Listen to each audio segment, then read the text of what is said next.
Everyone, it's me, Krista. Welcome back to my channel if you've been here before. If not, welcome for the very first time to my little art corner here on YouTube. Today we are going to be doing Inktober day number 6, and the prompt for today is Husky.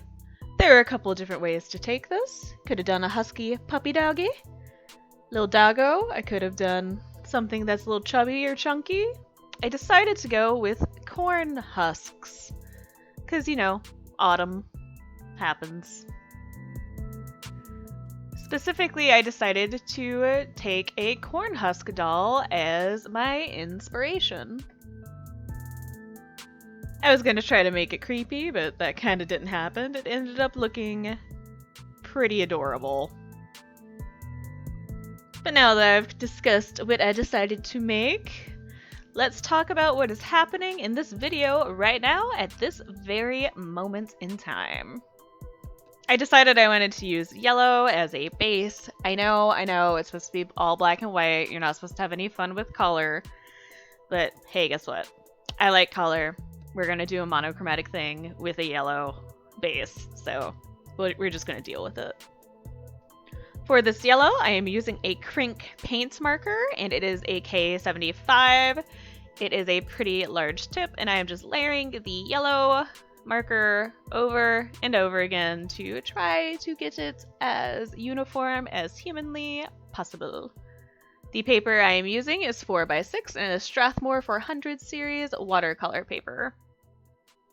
I wanted to make sure I used a nice thick, sturdy watercolor paper for this project because that paint marker was going to get it very saturated. It does kind of crack me up to see the perspective on this paint marker. It looks so huge because of the angle the camera's at. I find that entertaining for some reason.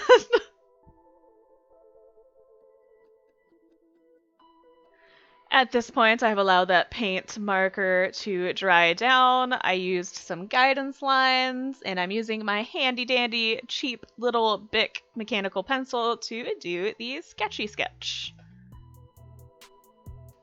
I used a couple of different references of cornhusk dolls and kind of smashed it together into one. I found this really cool ceramic statue on eBay that looks super creepy. So I used that as an idea for the pose. I tilted the head quite a bit more, and then I used photos of actual cornhusk dolls to try to get the texture to look a little more like a cornhusk and not a ceramic thing. I'm pretty sure I have an actual cornhusk doll somewhere. I could not find it. It was my great-grandmother's, I believe. And I am going to apologize right now if I sound congested. I am getting over a cold that I have right now. I feel a lot better, but some of those remnants are still there. For the sketch, I'm also trying to do some of the directional textural lines right now as well to give myself a little bit of a guide for when I go over it again in marker later. It was really important for me to try to do the volume of this and the way I'm doing it to follow the outward line shapes so it makes sense as much as possible. Or at least as much sense as my current capabilities can make it make. Blah blah. This is actually a fairly quick drawing. I believe it's because I didn't use the liquid ink this time like watercolor. I relied a lot more on different lines and line weights in order to get the illusion of shading. Also, the shapes themselves are pretty basic, which made this go by a little more quickly than I thought it was going to. So you can see I am inking right now, and I am using a Kuretake marker that has a bunch of Japanese writing on it. It's a pretty fine tip. I think that marker is drying out a little bit, which for this specific piece worked out pretty well, since I am trying to use line weight as my indication of shading and depth. Having it dry out as you use the line and it automatically become lighter was actually useful in this scenario. I do think that line weight is one of those things that is ignored a lot in art. Like, it's not considered as important as some other aspects. You can totally indicate depth just by using different line weights. I do end up bringing in some white marker later to help certain parts pop, but I didn't really need to. Using these different lines in certain directions gives it its texture and gives the illusion of it being a 3D object. This is kind of going to be a random side note. If you're using one of those Krink paint markers that are of that size, they have a very strong alcohol smell to them. They can be a little fumey. If you're going to use them, please take the proper precautions.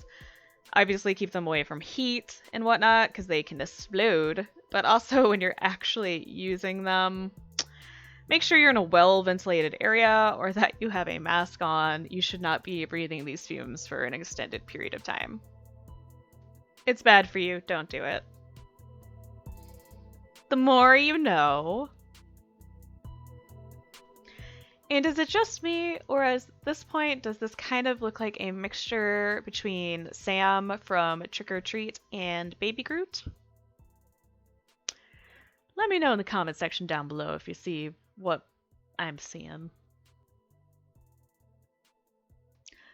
I did decide for the background to darken it up quite a bit and use that black marker all up in there. It would have looked just as good, if not better, with just the yellow background.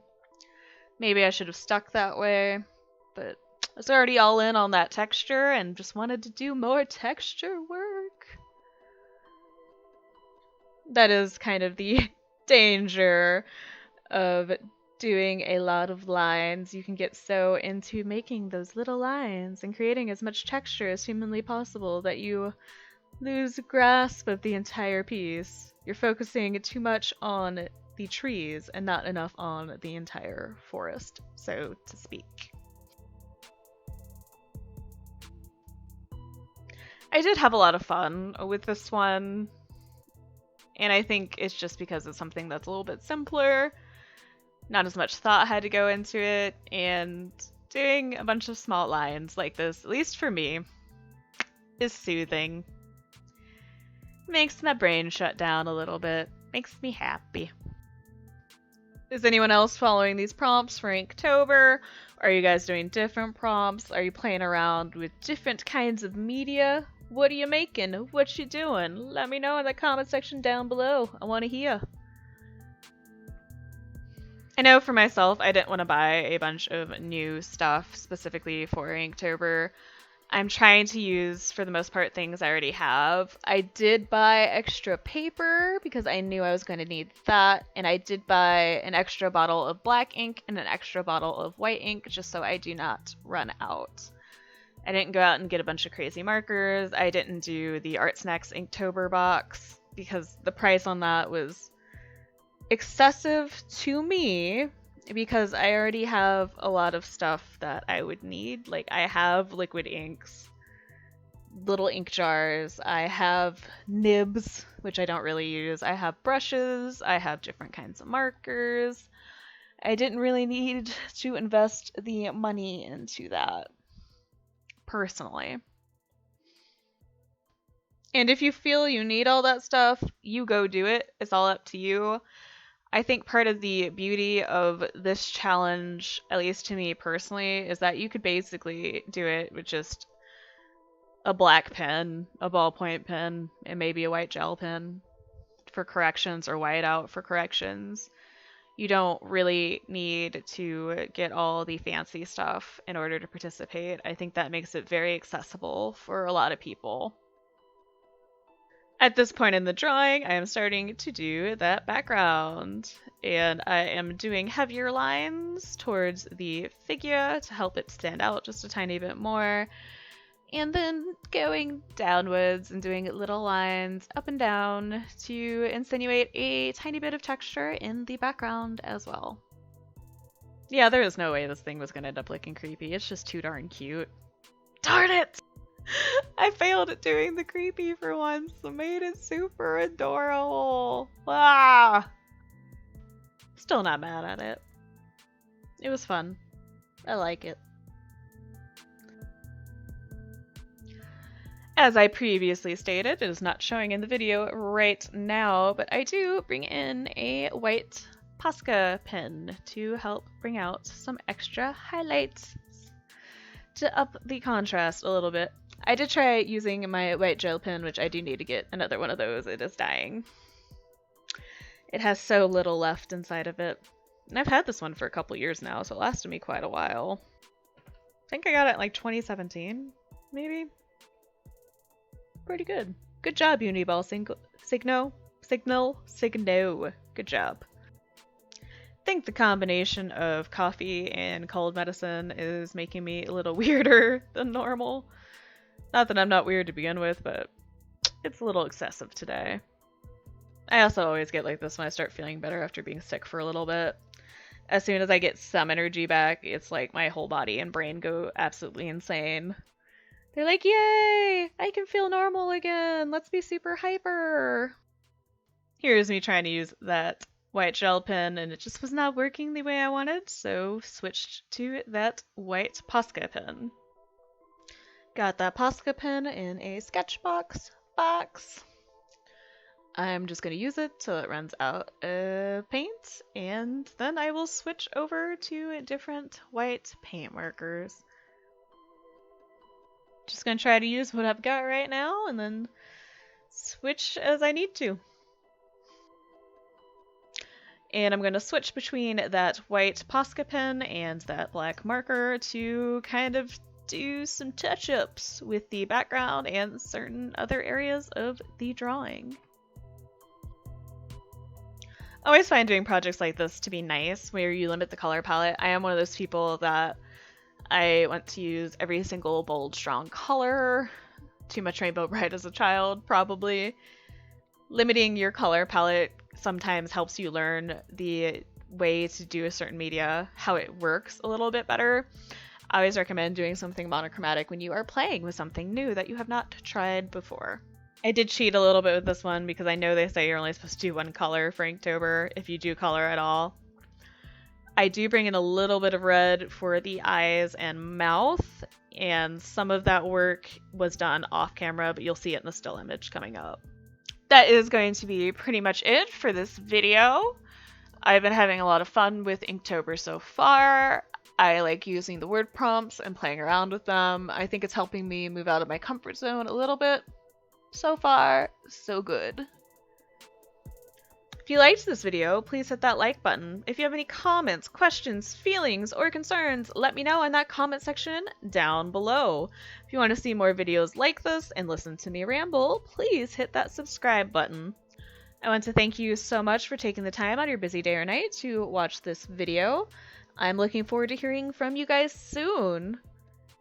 And I will be posting another video very soon. Bye!